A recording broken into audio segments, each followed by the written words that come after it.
Dropping in today with a little full moon inspiration. If you are an artist, a creative, a creator, a maker, if you are someone longing for more magic in your creativity, or longing for more creativity in your magic, or longing for more magic in your life, or longing for more real creativity in your life, this is the video for you. And what I'm going to share about these 3 gifts from the full moon apply to really any time. So if you're not watching this on the full moon, which is tonight, May 1st, but this could be any time you're watching it, the moon magic still holds, and the way that it infuses our creativity are so potent and powerful. I actually think, quite genuinely, that I'm going to share with you ideas that you've probably never heard anybody say. And these are ideas that are going to inspire, renew, and empower your creativity and the way that you're using creativity in your life. So let's go. I am Sam from thesamanthawild.com, coming to you from my house because I got a sleeping baby, so I'm not in my studio today. If you know me, you've probably seen me in my weaving studio, but that doesn't mean I'm not surrounded by weaving and fiber arts. In fact, today, have my little full moon tapestry, what I want to talk to you about as we think about the magic of the full moon. But I want to say thank you to my subscribers. So happy you're here. Don't forget, thumbs up, hit the notification bell, and please do subscribe to become part of this community. If you don't know me, I am the mother of 6 children. I am a nationally juried fiber artist. I'm the author of 3 books. 2 are novels. I am an ordained minister, a master yoga teacher, a part-time fiber farmer, and a Yale trained feminist theologian. And that's a mouthful. That's a mouthful. And yes, I am a very exuberant, multi-passionate, multi-vocational, and I advocate for that, as you'll see in some of the videos, which I will link to. So let's think about these 3 gifts that we are given from our friend, the full moon. I love this piece. This full moon piece was made with ends from my weaving bits and pieces. And like many of my pieces, well, I should say like all of my pieces, is very alive. Okay, let's start at the top. And for these, I'm going to go from 3 to 1, 1 being the most powerful, the most potent, the most critical, and the most radical, and the most interesting. So please stay until we get to number 1. Number 3, and we'll go down to 1. Number 3, one of these very potent gifts that we get as creatives and artists and makers and creators from the full moon is that we connect to a sense of being cyclical. So if we think of the moon as an expression of creativity, which it is, right? The universe is the cosmic creativity, the creativity of nature, the creativity of what we are held inside of, this beautiful, beautiful world. We see a cyclical way of being.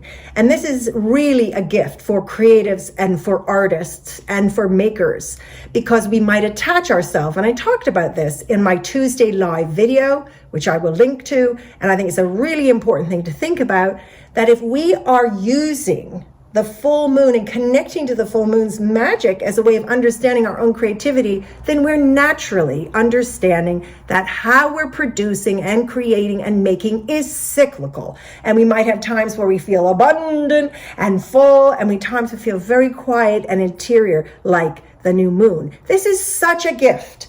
Because even if you naturally go through cycles as a creator, we live in a culture and a world that doesn't value that. We want full-on linear productivity, do not stop. But the full moon magic and the beauty of the full moon holds for us the understanding that we really do work in a cyclical way. Love looking at these pieces, love the blues, purples. These are some of my most favorite colors. By the way, this little tapestry is available. I'll put a link to it down below in the description. It's quite small, but as is the case, and as I'm trying to share with many people, small is still powerful and still beautiful. Okay, let's go to number 2, way that we really get a gift from the full moon as creators and creatives. I love this one, and I think you will too. We can look at the moon and understand what the moon is doing. The moon is reflecting, right? It's very basic. The moon reflects the light of the sun.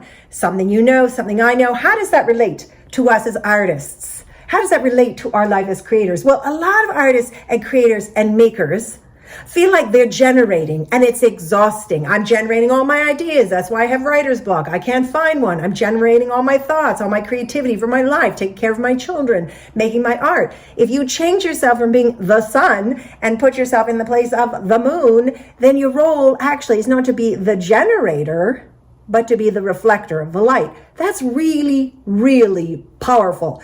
Because for those of us who are exhausted, mother of six, I know what tired is. You may be tired because you have children, because you're caretaking, because you have a lot on your plate, taking care of other people, full-time job, multiple full-time jobs. So if you're, or simply exhausted from life, emotional things, the disaster of our world, our country right now, this is all exhausting. So if we are in that space where we're thinking, I can only produce and create when I'm the sun sparking everything and glowing and lighting, take some medicine from the full moon. And remember that your job is to reflect that light. That's how the full moon glows and is so beautiful. Maybe that means you're going to take in more powerful podcasts, or look at more interesting art, or simply put yourself in nature more, or do more prayer, or do more meditation. Whatever thing that is for you that allows you to get connected to the sun, however you conceive of that beautiful light, you can then become the reflector of it. The moon puts itself in the way of the sun, right? The moon doesn't turn away from the sun. That would be a lunar eclipse, right? If we can't get to the sun, we're not seeing anything. The moon puts itself in the way of the sun so that it can reflect that beautiful glowing white or yellowy or pinkish or reddish light back to us. So be a reflector of the beauty around you instead of trying to make yourself be the generator of it. That's the second gift of the full moon. Now, first gift of the full moon, and this one is my favorite. It's very powerful. I think it's actually revolutionary. I think it's unusual. I think it's different. And I think probably you haven't heard anybody else talking about this, especially as there's a lot of talk about the moon and the cosmos and the planets and astrology. I want to say something about the gift and the magic of the full moon. When the moon is full, it's simply fully illuminated. The truth about the moon is that it's always full. It's always whole, and it's always complete. There isn't actually a half moon. The moon doesn't shrink itself down. There's not actually a crescent, and there's certainly not actually a dark moon or a new moon. The moon, as the entity in the sky, is always full, whole, and complete. What changes? What changes is simply how much of it we can see. And so the real gift of the full moon, the real magic of the full moon, is that it illuminates certain things for us. Maybe it illuminates something new in its entirety. And we can use that as creators and creatives to get a sense of what is our perception? How are we seeing our art? How are we seeing our work? What's being illuminated in our lives and our gifts right now?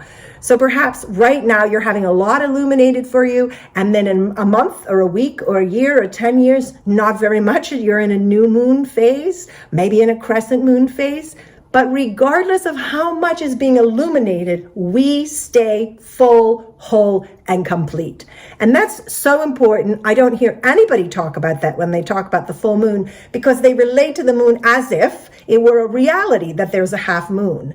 But the reality is the moon is full and half is illuminated to us from our view, right? You go to outer space, you get a different view. Different places, you'll get a different view of the moon. But for us, only that part is illuminated, but the totality of the moon never changes.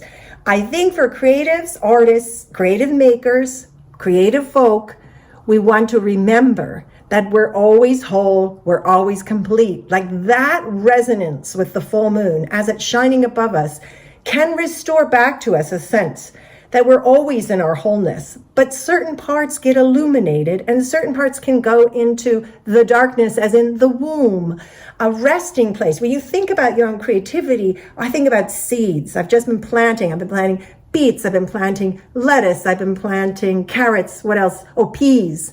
And how beautiful it is that they grow in the darkness. I'm not putting them out in my sunny kitchen and hoping they grow, although I know there are ways that you can do it. But generally speaking, seeds grow in the darkness. So you, as a creative, as an artist and a maker, are always whole and complete, always in your totality. But the world, the universe, your family, yourself illuminates. We go through cycles of having different parts illuminated, but you're never broken, half done, half baked, and just more and more and more can become illuminated in different aspects of our life, or less and less. But even less and less is not a downgrading.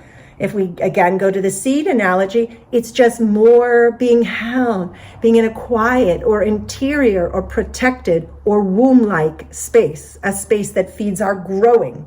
And so number 1 does connect to number 3 in the sense of feeling a cyclical illumination for us. So as you rest inside of whatever the moon is when you're watching this, but especially if it's a full moon, tonight, May 1st, the full moon, thinking about what is being wholly illuminated for you in your creative life, or where can you open up to receive more illumination? Where can you open up to be a greater reflector of the beauty and the creativity that's all around us? If we connect to number 2, the magic of the moon number 2, which is to be that which is reflective. If you don't find anything around you that's reflecting light, go look in some different places, because I can assure you there is light coming to us from all beauty, kindness, love, good deeds, good actions. They're all there. So those are the 3 gifts. I never know which way to hold my hands. Those are the 3 gifts of the full moon that I'm thinking about right now. There are more. I'm sure you have more, but I hope these were novel for you, interesting or different ideas for you to relate to your own creativity, how you're expressing yourself in that way that creativity is alchemy, is magic, but is also very tangible, very practical, in fact, very scientific. So all these things merge together in the beauty of the full moon. Link below if this beautiful full moon is calling to you. And once again, thumbs up, thumbs up. Don't forget to hit the subscribe and the notification bell. I'm really glad that you're here, and I hope wherever the moon is and wherever you are, you have the experience of knowing your own wholeness and your own fullness and your own totality. As all of my pieces say, you are a divine original. Everything I make is a divine original, one of a kind, and so are you. Have a wonderful day.